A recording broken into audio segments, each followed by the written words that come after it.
Hello, all you film freaks and movie maniacs out there. My name is Nolan Carr, and I'd like to welcome you to the go-to podcast for all things cinema. But before you can ask any questions, just sit back, relax, as I present to you a Strawlane Studio Productions Critiquing with Carr. And welcome back, ladies and gentlemen, to another great edition of the show here in Critiquing with Carr for Memorable Movie Monday. As always, if you enjoyed these episodes up until now, do us a favor by subscribing on YouTube, following us on the audio platforms, clicking that thumbs up or like button so you can also enjoy these episodes, turning on post notifications on those platforms so you can stay up to date when episodes release, as well as clicking that share out so you can continue the podcast with all your friends and family. Also, if you want other ways of staying up to date with the show, do us a favor by following us on Instagram at Critiquing with Carr. I say all that because in this week's vintage edition of Memorable Movie Monday, we're talking about the classic 1979 film Apocalypse Now. And with that being said, let's begin. The movie was directed and produced by Francis Ford Coppola. The screenplay was co-written by John Milius and Francis Ford Coppola. It was also narrated by Michael Carr. The cast for this movie is as follows: Marlon Brando, Robert Duvall, Martin Sheen, Frederick Forrest, Albert Hall, Sam Bottoms, Larry Fishburne, and Dennis Hopper. The cinematography was done by Vittorio Storaro. The movie was co-edited by Richard Marx, Walter Murch, Gerald B. Greenberg, and Lisa Frutchman. The musical score was done by Carmine Coppola and Francis Ford Coppola. The production company for this film was Omni Zoetrope. The film was distributed by United Artists. The movie was released on May 19th of 1979 at the Cannes International Film Festival and on August 15th of 1979 in the United States nationally. The movie was 147 minutes in length for 70mm film. The movie was also 153 minutes in length for 30mm film. The budget for this movie was $31 million US, and the box office total for this movie was $104.8 million US. The accolades for this movie are as follows. At the Academy Awards, Vittorio Storaro won for Best Cinematography, as well as Walter Murch, Mark Berger, Richard Beggs, and Nathan Boxer for Best Film Editing. The movie was also nominated for Best Picture, Francis Ford Coppola for Best Director, Robert Duvall for Best Supporting Actor, Francis Ford Coppola and John Milius for Best Adapted Screenplay, as well as Richard Marx, Walter Murch, Gerald B. Greenberg, and Lisa Frutchman for Best Film Editing. At the Golden Globe Awards, Francis Ford Coppola won for Best Director, Robert Duvall won for Best Supporting Actor in a Motion Picture, as well as Carmine and Francis Ford Coppola for Best Original Score. The movie was also nominated for Best Drama Picture. Nathan Boxer. At the BAFTA Awards, Francis Ford Coppola won for Best Director. The movie was nominated for Best Film.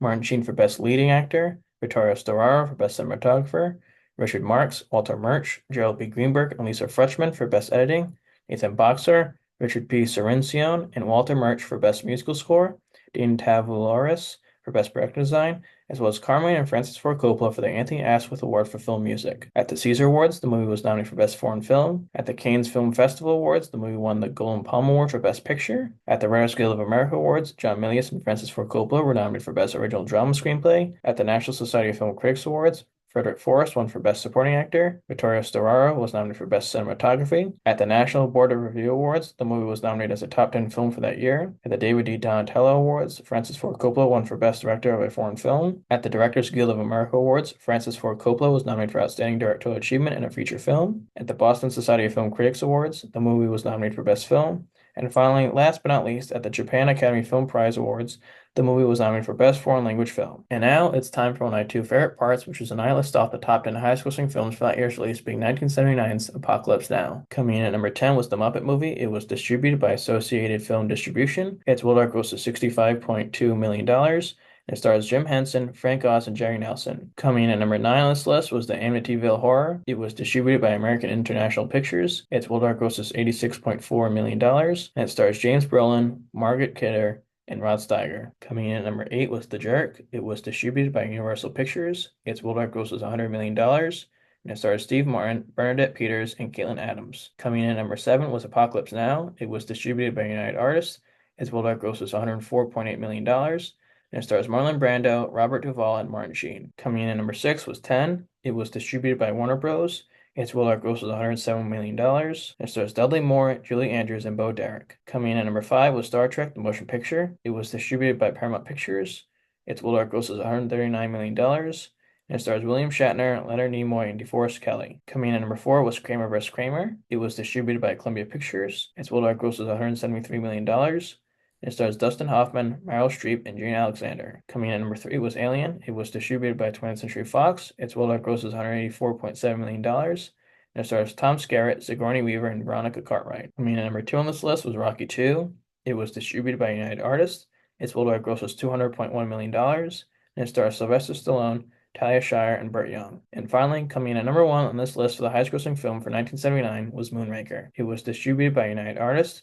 Its worldwide gross was $210.3 million, and it stars Roger Moore, Louise Shields, and Michael Lonsdale. And now, the moment you've all been waiting for, my review of 1979's Apocalypse Now. Francis Ford Coppola's Apocalypse Now stands as a monumental piece of cinema that delves into the profound horrors of war and the fragility of the human psyche. Released in 1979, the film offers a visceral portrayal of the Vietnam War through a loose adaptation of Joseph Conrad's Heart of Darkness. With its striking visuals, evocative score, and memorable performances, Apocalypse Now is a film that both captivates and challenges its audience. Martin Sheen's introspective voiceover, contemplating his life while lying in bed, establishes a contemplative and eerie atmosphere. This opening effectively sets the tone for the psychological and emotional depth of the film. As Captain Willard waits for his mission, the film powerfully depicts his descent into madness. The portrayal of his mental deterioration, exacerbated by the isolation and stress of the war, provides a stark commentary on the impact of Vietnam on its soldiers. Sheen's performance vividly captures the torment of loneliness and the numbing effects of alcohol. Robert Duvall's portrayal of Colonel Kilgore is a stand-up performance. Kilgore's cocky demeanor and complex character make him a compelling figure in the film. The sequence where Kilgore and his men conduct a dramatic helicopter assault set to Ride of the Valkyries is visually stunning. The synchronized shot of soldiers reloading their guns while sitting on their helmets is particularly striking, showcasing the film's impressive cinematography. Lance B. Johnson, played by Sam Bottoms, is one of the film's less compelling characters. His actions, particularly leading to Mr. Clean's death, contribute to the film's chaos but also detract from its coherence. The film gains momentum when Willard and his crew arrive at Kurtz's outpost. Dennis Hopper's character and the Montagnards add intrigue and tension to the narrative. Kurtz's portrayal as a menacing, enigmatic figure shrouded in darkness adds a layer of intimidation and complexity.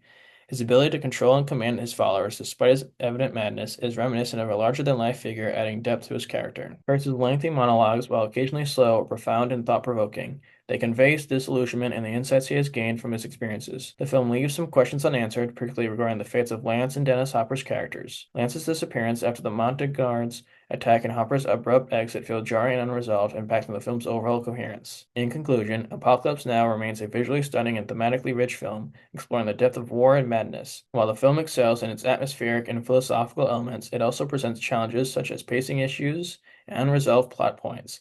Despite these flaws, Apocalypse Now is a significant and impactful film that continues to provoke thought and discussion. At the end of the day, and after giving you my thoughts on this great film, Apocalypse Now, it proudly and respectfully earns a 7.5 out of 10 on the Diamond Dave scale. As we wrap up today's great edition of the show, we have a few more things to discuss. As always, if you enjoy these episodes up until now, do us a favor by subscribing on YouTube, following us on the audio platforms, clicking that thumbs up or like button so you can tell us you enjoy these episodes, turning on post notifications so you can stay up to date when episodes release like this one, as well as clicking at share out so you can continue to grow the podcast with all your friends and family. Also, if you want other ways of staying up to date with the show, do us a favor by following us on Instagram at Critiquing with Carr. And with that, my film freaks and cinephiles, happy viewing.